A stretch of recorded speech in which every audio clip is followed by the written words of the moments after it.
ఓం నమో వెంకటేశాయ. బ్రహ్మాదిదేవతారూప బ్రహ్మాక్షరావ్యక్తరూప గోవింద గోవింద. మత్తోపి హస్తి త్వయి బద్ధచిత్తః గ్రస్తోపి చక్రేణ శుచా విముక్తః. మత్తోస్మి హస్తాదిషు బద్ధచిత్తః గ్రస్తః ప్రభో పాల్య అహో విభక్తః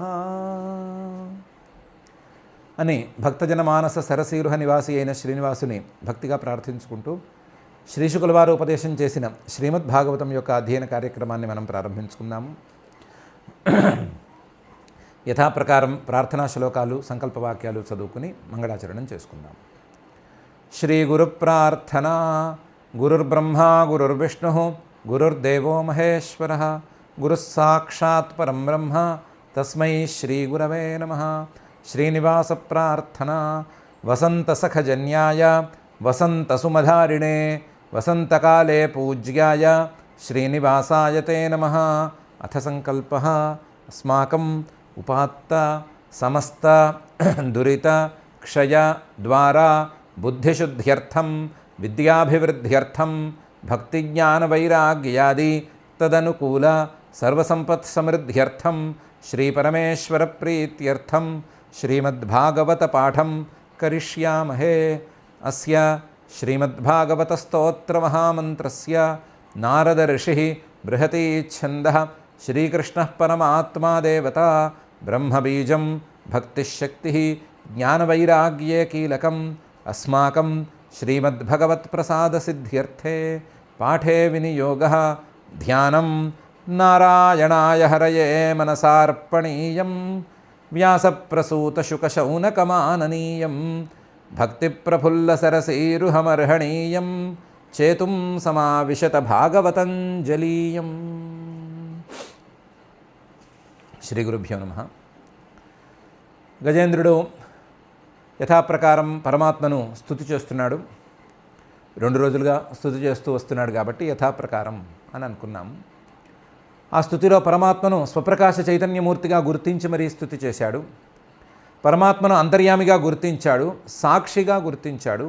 గుర్తించి అలాంటి పరమాత్మని ఆయా సాక్షిత్వానికి వాటికి ఉపపత్తులను చెప్పుకుంటూ స్తుతి చేస్తున్నాడు, నమస్కారం చేసుకుంటున్నాడు. నమస్కారం చేసి చేసి చేసి జ్ఞానాత్మనే భగవతే నమ ఈశ్వరాయ అని ఎందుకు నమస్కారం చేస్తున్నాను అని కొన్ని శ్లోకాల్లో చెప్పుకుంటూ వస్తున్నాడు.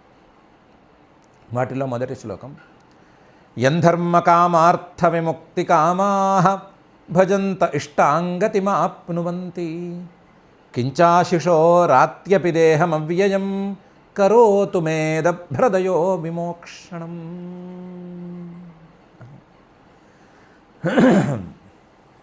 ఆ పరమాత్మని ఎందుకు నమస్కరించుకుంటున్నానంటే ధర్మ కామార్థ విముక్తి కామాః. మనుషులకు ఉండేటువంటి 4 పురుషార్థాలు ధర్మం, అర్థం, కామం, మోక్షం అనే 4 పురుషార్థాలు. ఈ 4 పురుషార్థాలను కోరేటువంటి వాళ్ళు, ఈ 4 పురుషార్థాల్లో ఒక పురుషార్థం కావాలి అనే కోరికైనా ఉన్నటువంటి వాళ్ళు ధర్మ కామ అర్థ విముక్తి కామాః యం భజంతః.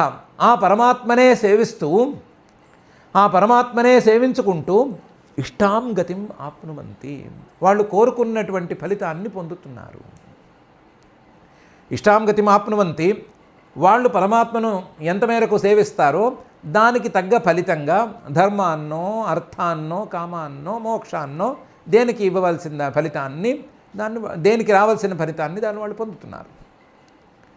కానీ ఎవరు ఏ రకంగా సేవ చేసుకున్నా సరే, ఎవరు ఏ రకంగా కోరికలను కోరుతూ సేవించుకున్నా సరే కించ ఆశిషః రాత్యపి అపిరాతి.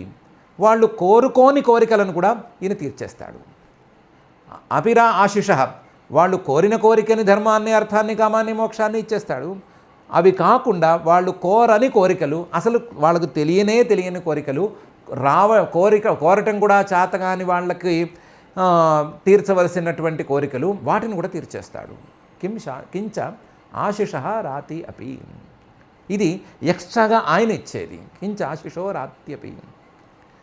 ఎంతవరకు తీర్చేస్తాడు అంటే వాళ్ళు కోరకపోయినా సరే కరోతి దేహం అవ్యయం, దేహం అవ్యయం కరోతి. ధ్రువుడు అనే చిన్న బాలకుడికి 45,000 ఏళ్ల సంవత్సరాల యుగాల పాటు ఆయుస్సునిచ్చాడు. 45,000 యుగాల పాటు నువ్వు హాయిగా ఉండు, నీ శరీరం ఏమాత్రం ఇదవదు, నీకేమీ కాంతి తగ్గదు అని ధ్రువస్థానాన్ని ఇచ్చాడు. దేహం అవ్యయం కరోతి. ఇలాంటి పనులే చేస్తాడు, ఇలాంటి కోరికలు తీరుస్తాడు. కోరకపోయినా తీర్చేస్తాడు, కోరకపోయినా అనుగ్రహించేస్తాడు. అలాంటి వాడు కాబట్టి నేను ఆయన్ని నమస్కరించుకుంటున్నాను. ఆయన అదభ్రదయ, తక్కువ దయతో ఉండడు.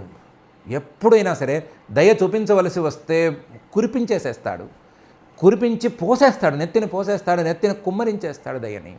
అలా అదభ్రదయ, చాలా ఎక్కువ దయతో ఉండేవాడు కాబట్టి నేను ఆయన్ని నమస్కరించుకుంటున్నాను. మరి ఏ కోరికతో నమస్కరించుకుంటున్నావు? నీకు ధర్మం కావాలా, అర్థం కావాలా, కామం కావాలా, మోక్షం కావాలా, లేదా ఆయన ఇచ్చే ఎక్స్ట్రాలు కావాలా?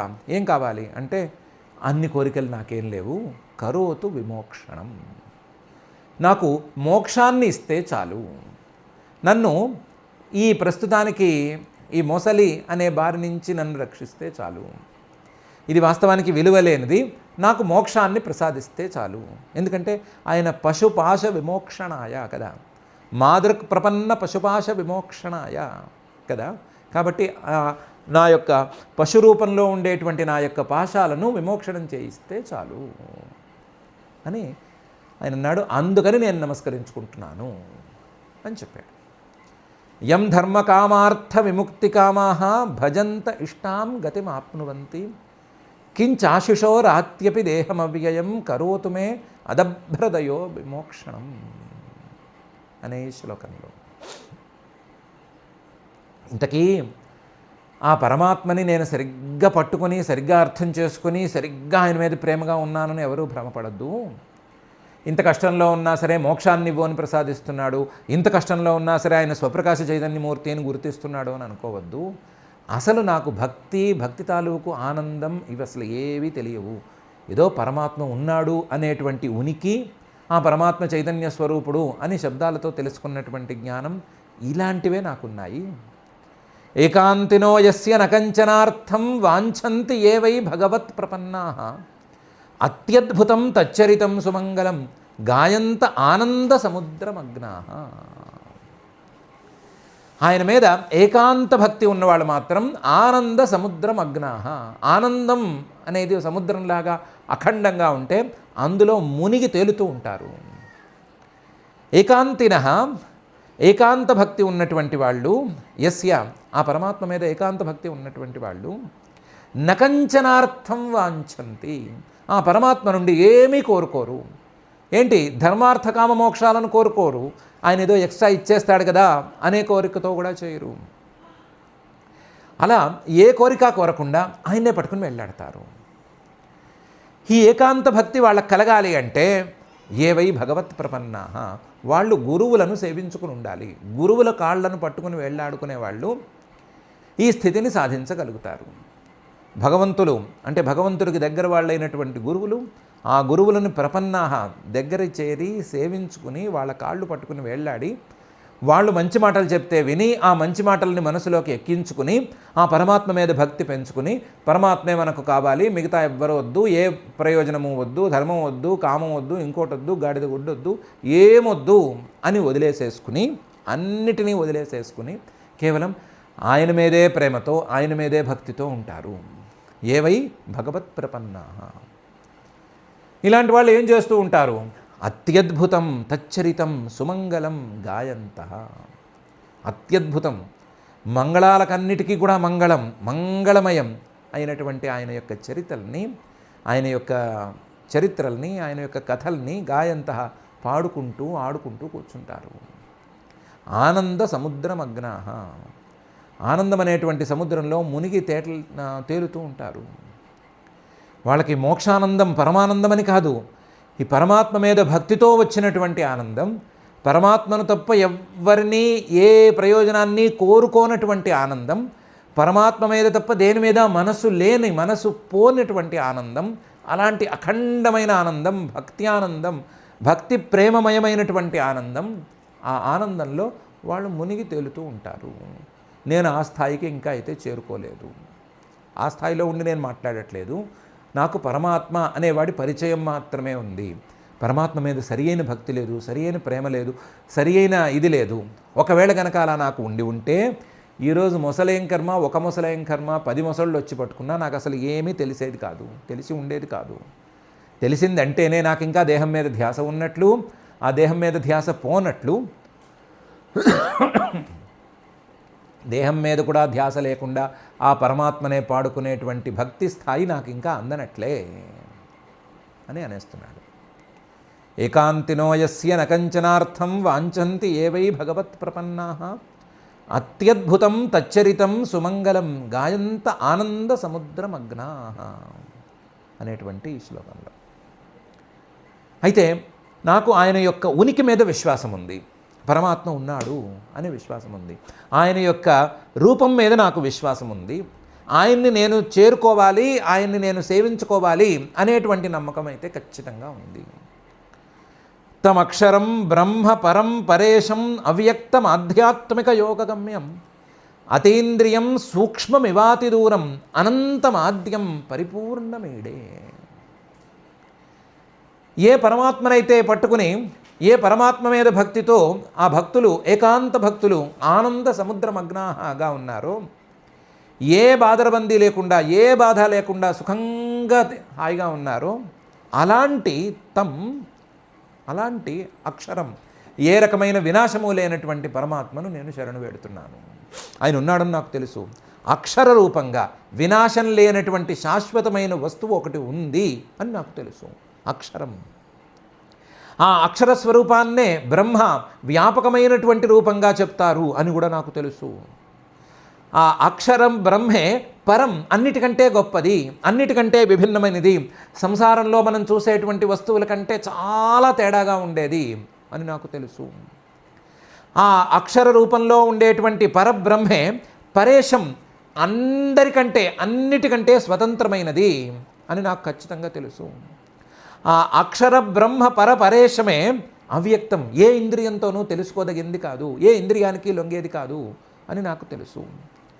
ఆ అవ్యక్తమైనటువంటి పరేశ రూపంలో ఉండే ఆ అక్షర బ్రహ్మే ఆధ్యాత్మిక యోగగమ్యం.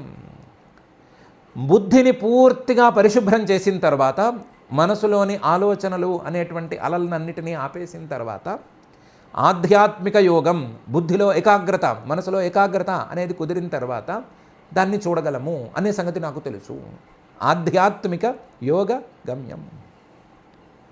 అలాంటి అక్షర బ్రహ్మ పరం పరేశం అవ్యక్తం ఆధ్యాత్మిక యోగగమ్యం అయినటువంటి ఆ పరమాత్మ ఇంద్రియాలతో తెలుసుకోదగినది కాదు, అతీంద్రియం అని నాకు తెలుసు.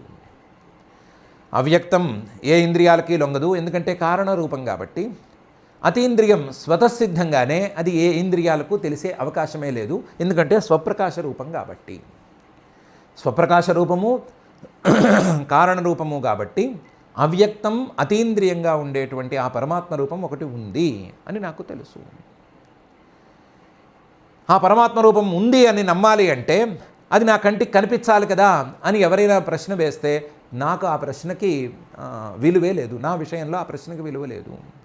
ఎందుకంటే ఆ పరమాత్మ సూక్ష్మమైంది కాబట్టి సూక్ష్మమివ అతి దూరంగా ఉన్నట్లుగా ఉంటుంది. ఆ పరమాత్మను అందుకునేందుకు ప్రయత్నం చేయని వారికి అది సూక్ష్మంగాను చాలా దూరంగా ఉన్నట్లుగాను తద్దూరే తద్వంతికే అన్నట్లుగాను అది ఉంటుంది. నాకు ఆ విషయంలో ఏమాత్రమైన సందేహము లేదు. ఆ పరమాత్మ నాలోనే ఉన్నాడు, నాలోనే ఉన్నా సరే నాకు కనిపించడం లేదు.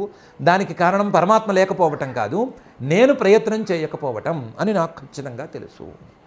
సూక్ష్మమివ అతి దూరం. అనంతం. ఆ పరమాత్మకు ఏ విధమైన పరిమితి లేదు, కాలకృతమైన పరిమితి లేదు. ఒక కాలంలో ఉంటాడు, మరొక కాలంలో ఉండడు అనే మాట లేదు. దేశకృతమైన పరిమితి లేదు, ఒక ప్రదేశంలో ఉంటాడు, మరొక ప్రదేశంలో ఉండడు అనే మాట లేదు. వస్తుకృతమైన పరిమితి లేదు, ఒక వస్తు స్వరూపంలో ఉంటాడు, మరొక వస్తు స్వరూపంలో ఉండడు అనే మాట కూడా లేదు. అనంతం, ఆద్యం. ఆ పరమాత్మ అన్నిటికంటే ముందు, అన్నిటికంటే చివర ఖచ్చితంగా ఉన్నాడు అని నాకు తెలుసు. ఇవన్నీ ఎందుకు?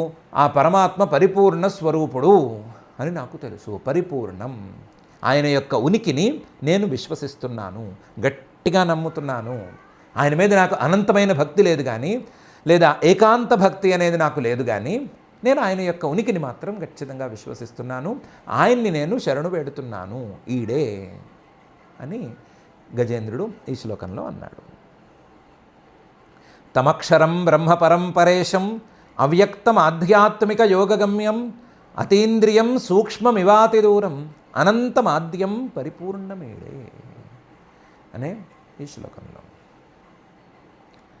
ఎవరో వచ్చి ఏదో అడిగారు, మీ సిద్ధాంతంలో చాలామంది దేవతలు ఉన్నారు కదా, దేవతలు ఎంతమంది ఉన్నారు కదా, ఒకే పరమాత్మ లేడు కదా, ఒకే దేవుడు లేడు కదా, ఒకే దేవుడు లేని మిమ్మల్ని మేము విశ్వసించము అని అన్నారు. ఆ మాటలు నిజమని కొంతమంది నమ్మారు. నేను అలాంటి పిచ్చివాడిని కాదు. ఆ మాటల్ని నమ్మే, ఆ ప్రశ్నలకి సమాధానం చెప్పలేనేమో అని భయపడేటువంటి పిచ్చివాడిని కాదు నేను. ఆ పిచ్చితనంతో ఏదేదో వాగేసేటువంటి కుహనా మనిషిని కాదు నేను. యస్య బ్రహ్మాదయో దేవాః వేదా లోకాశ్చరాచరాః నామరూప విభేదేన ఫల్గ్వ్యాచ కలయా కృతాః అని నమ్మేటువంటి స్థిరమైన వైదిక సిద్ధాంతానుయాయిని అని గజేంద్రుడు చెప్తున్నాడు.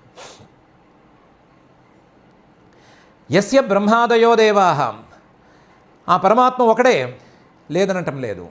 ఆ పరమాత్మ యొక్క రూపాలు ఓ బ్రహ్మాదయో దేవాః, బ్రహ్మ విష్ణు మహేశ్వరాది రూపాలు, దేవ్యాది రూపాలు, నానా ఇంద్రాది దిక్పాలక రూపాలు చాలానే ఉన్నాయి. బ్రహ్మాదయః దేవాః, ఆయన యొక్క శబ్దమయమైన రూపాలే వేదాలున్నాయి. లోకాః, ఆయన యొక్క భౌతికమైనటువంటి రూపాలే లోకాలు. ఆ లోకాల్లో సంచరించే చరాచరాః, చరమైన ప్రాణులు, సంచరించనటువంటి అచరమైన స్థిరమైనటువంటి శరీరాలు, స్థిరమైన వస్తువులు. ఇవన్నీ కూడా పరమాత్మ యొక్క అంశాలు మాత్రమే. పరమాత్మ నుండి నామరూప విభేదేన, నామపరంగాను పేరుతోనూ రూపపరంగాను చిన్న చిన్న తేడాలు ఉన్నట్లుగా కనిపించేవి మాత్రమే, భేదం ఉన్నట్లుగా కనిపించేటువంటివి మాత్రమే.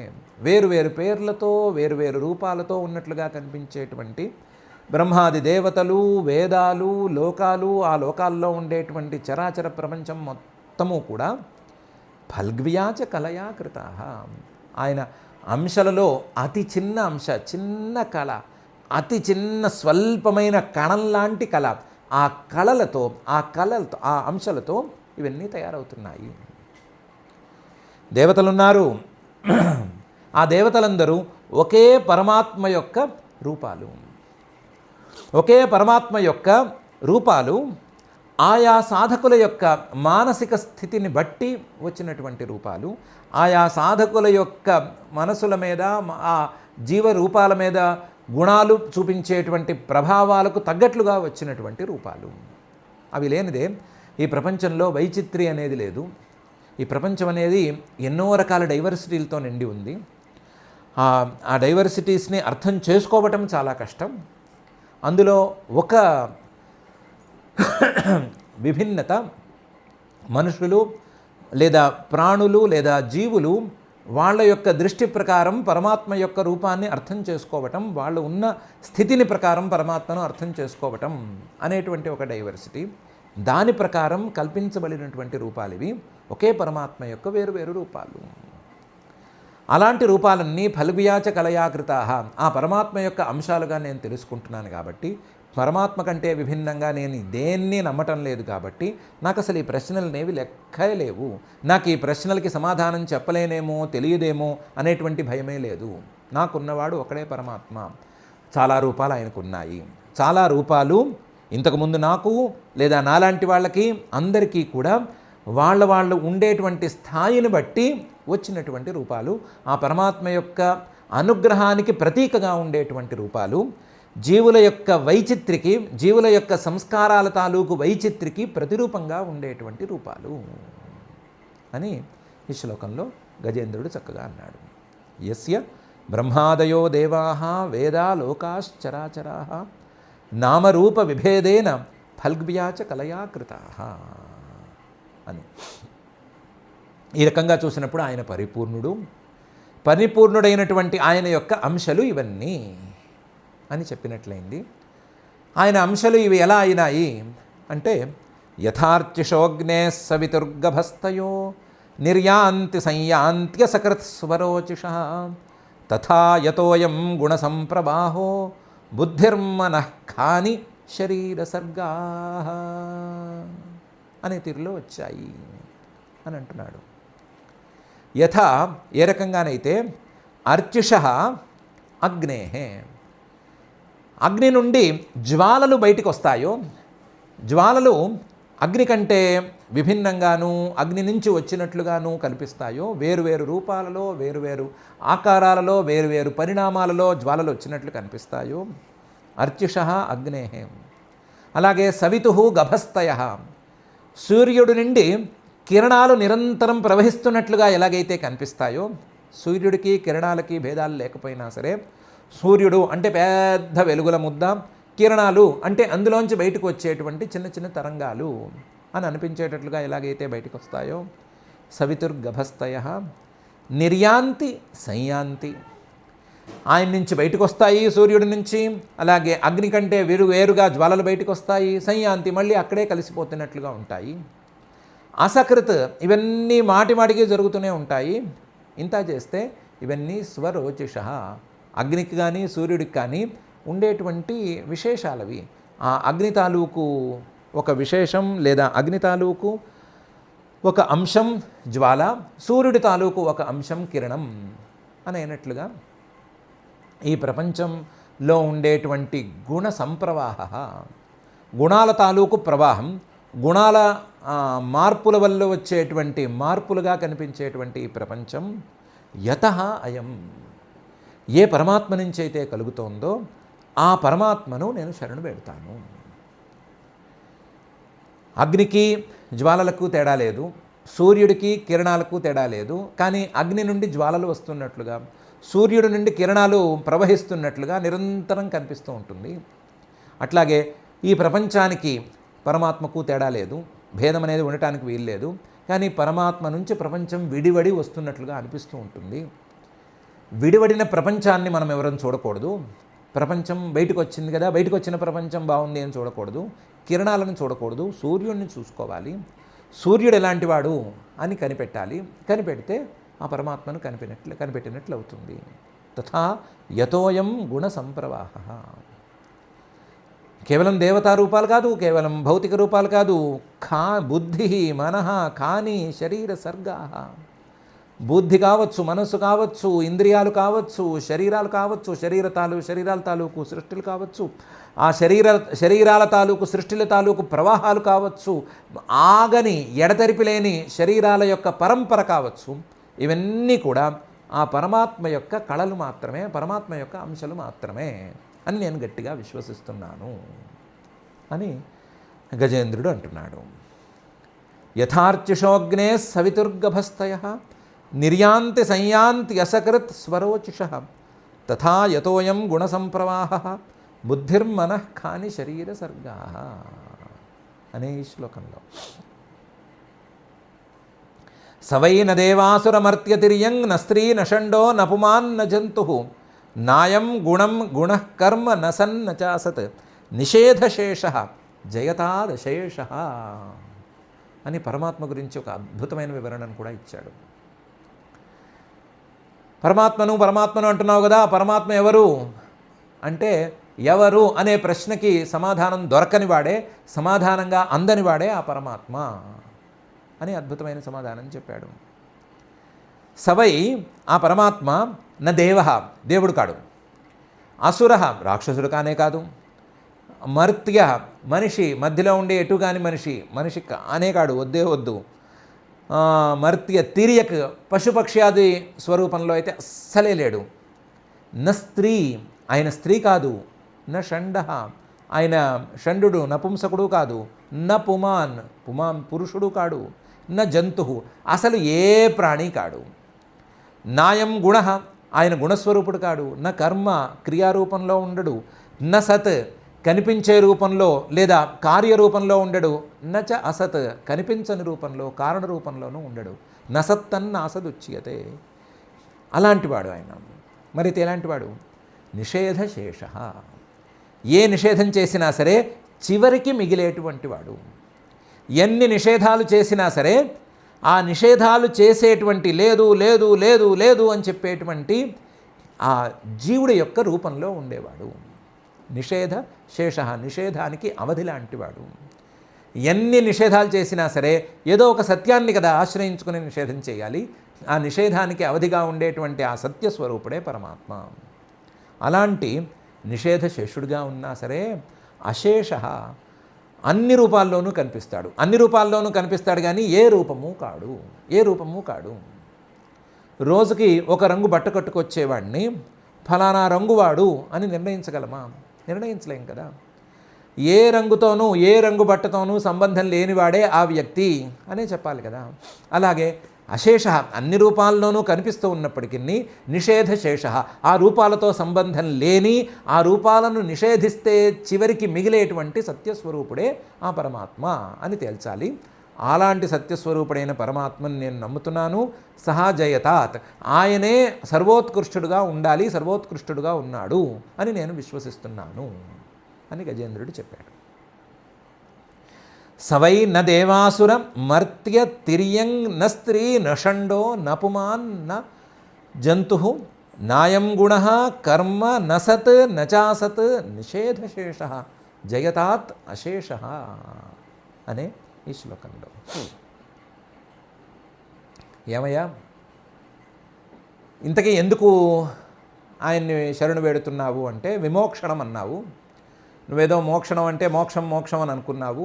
మేము మాత్రం వినేటప్పుడు మాత్రం విమోక్షణం అంటే నిన్ను మొసలి పట్టుకుంది, ఆ మొసలి పట్టుకున్న దాన్ని విడిపించమని కోరుకుంటున్నావు అని అర్థం చేసుకున్నాము. మా స్థాయి అంతేను. ఒక మొసలి పట్టుకుంటే దాన్ని విడిపించమనటానికి ఇంత హడావిడి అవసరమా? ఇంతగా చెప్పాలా? స్వామి రావయ్యా, నా కష్టం తీర్చవయ్యా అంటే తీర్చేస్తాడు కదా. నువ్వు చెప్పినట్లుగానే అదభ్రదయ కదా ఆయన. అంత అదభ్రదయుడే అయితే నువ్వు ఒకసారి పిలిస్తే వచ్చేయాలి, పని చేసేసేయాలి కదా. నువ్వు ఇంత ఎందుకు హడావిడి చేస్తున్నావు అంటే చెప్తున్నాడు, ఎవరు చెప్పారు మీకు నాకేదో మొసలి పట్టిందని, ఆ పట్టిన మొసలిని విడిపించమని పరమాత్మను వేడుకుంటున్నాను అని ఎవరు చెప్పారు?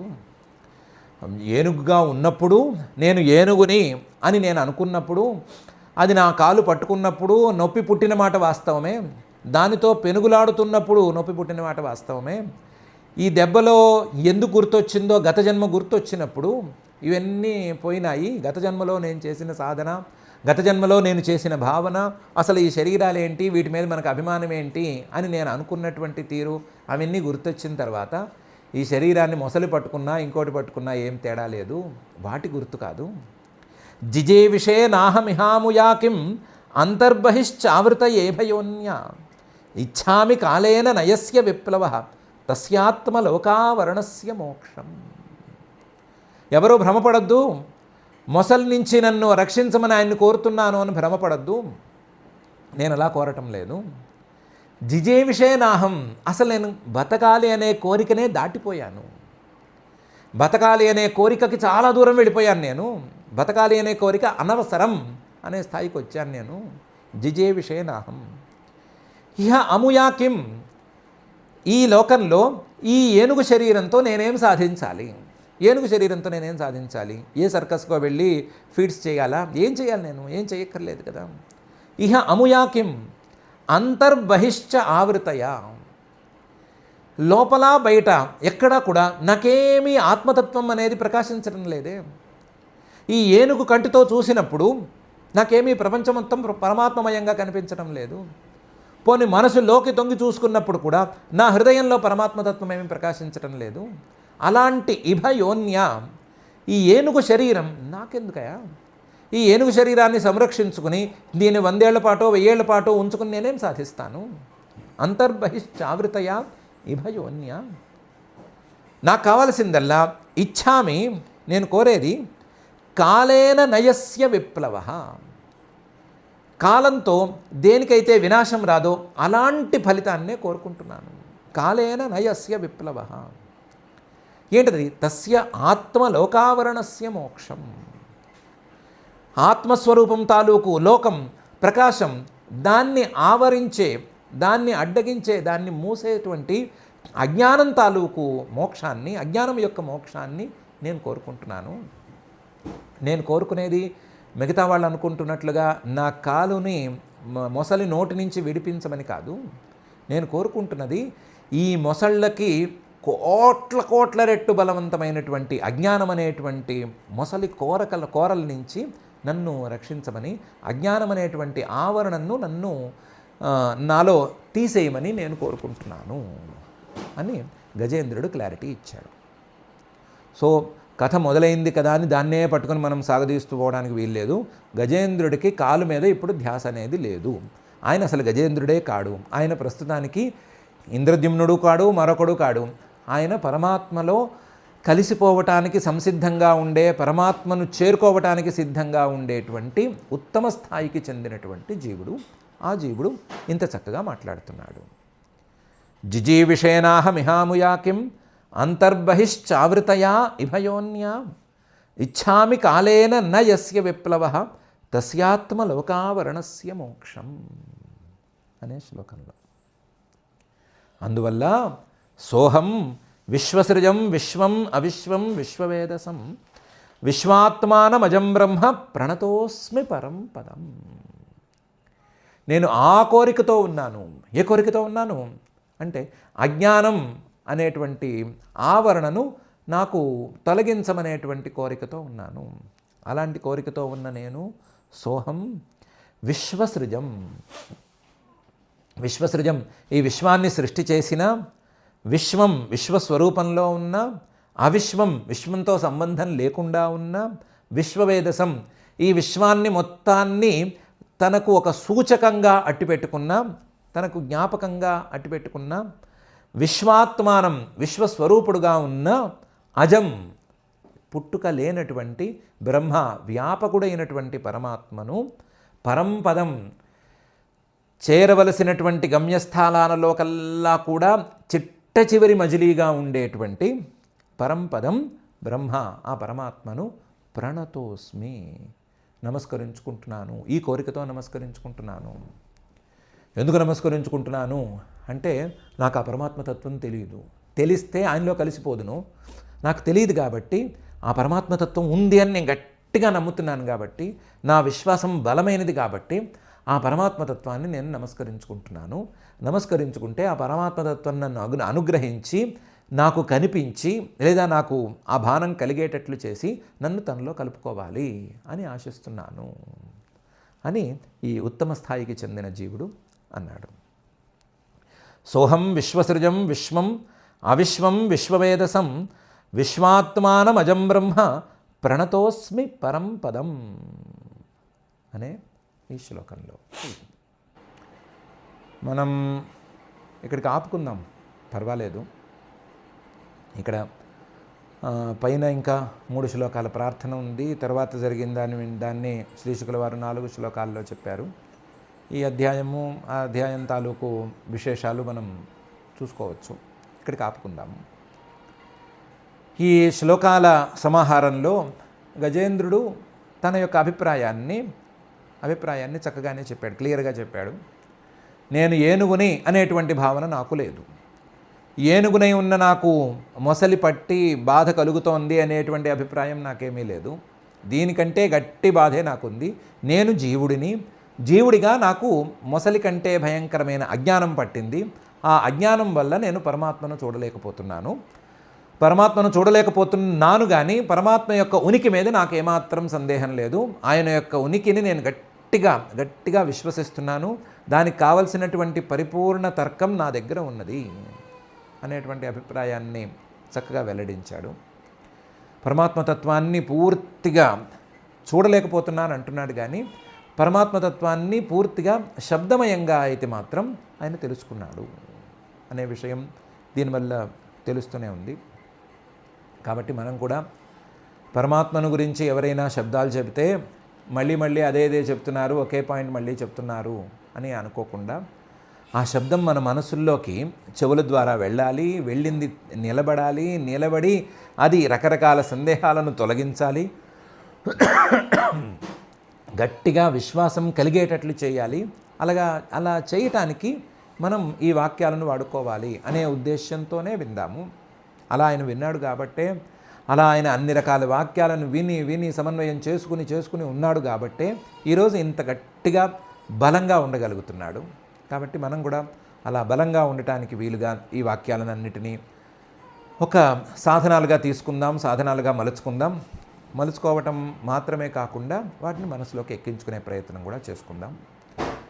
మన మనస్సుల్లో ఇలాంటి శబ్దాల రూపంలోనూ ఆ శబ్దాల తాలూకు అర్థాల రూపంలోనూ నిలబడి ఉండి మనకి బలమైన విశ్వాసాన్ని కలిగించి ఆ విశ్వాసం ద్వారా మనకు కనిపించమని ఆ భక్తజన మానస సరసీరుహ నివాసి అయిన శ్రీనివాసుని మనం భక్తిగా ప్రార్థించుకుందాం.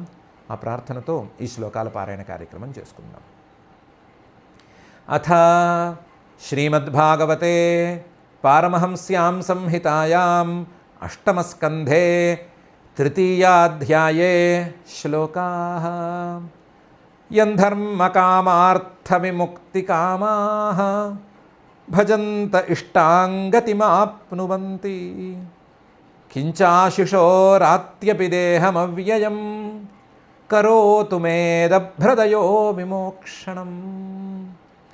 ఏకాంతినో యస్య న కంచనార్థం వాంఛంతి ఏ వై భగవత్ ప్రపన్నాః అత్యద్భుతం తచ్చరితం సుమంగళం గాయంత ఆనందసముద్రమగ్నాః. తమక్షరం బ్రహ్మపరం పరేశం అవ్యక్తమాధ్యాత్మికయోగగమ్యం అతీంద్రియం సూక్ష్మమివాతిదూరం అనంతమాద్యం పరిపూర్ణమీడే. యస్య బ్రహ్మాదయో దేవాః వేదాలోకాశ్చరాచరాః నామరూపవిభేదేన ఫల్గ్వ్యా చ కలయా కృతాః. యథార్చిషోऽగ్నేః సవితుర్గభస్తయో నిర్యాంతి సంయాంత్యసకృత్స్వరోచిషః తథా యతోऽయం గుణసంప్రవాహో బుద్ధిర్మనః ఖాని శరీరసర్గాః. స వై న దేవాసురమర్త్యతిర్యక్ న స్త్రీ న షండో న పుమాన్ న జంతుః నాయం గుణః కర్మ న సన్న చాసత్ నిషేధశేషో జయతాదశేషః. జిజీవిషే నాహమిహాముయా కిం అంతర్బహిశ్చావృతయే ఇభయోన్యాం ఇచ్ఛామి కాలేన నయస్య విప్లవః తస్యాత్మలోకావరణస్య మోక్షం.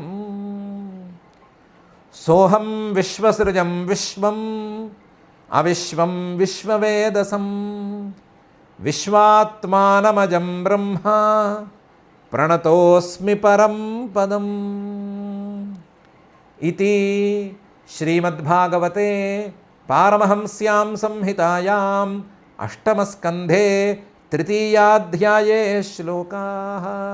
అథ క్షమా ప్రార్థనా యదక్షరపదభ్రష్టం మాత్రాహీనం తు యద్భవేత్ తత్సర్వం క్షమ్యతాం దేవ నారాయణ నమోऽస్తు తే. అథ భగవత్సమర్పణం కాయేన వాచా మనసేంద్రియైర్వా బుద్ధ్యాత్మనా వా ప్రకృతే స్వభావాత్ కరోమి యద్యత్ సకలం పరస్మై నారాయణాయేతి సమర్పయామి. అథ లోకక్షేమ ప్రార్థనా సర్వే భవంతు సుఖినః సర్వే సంతు నిరామయాః సర్వే భద్రాణి పశ్యంతు మా కశ్చిద్ దుఃఖభాగ్ భవేత్. అథ మంగళం శ్రియః కాంతాయ కళ్యాణ నిధయే నిధయేర్థినాం శ్రీవేంకటనివాసాయ శ్రీనివాసాయ మంగళం.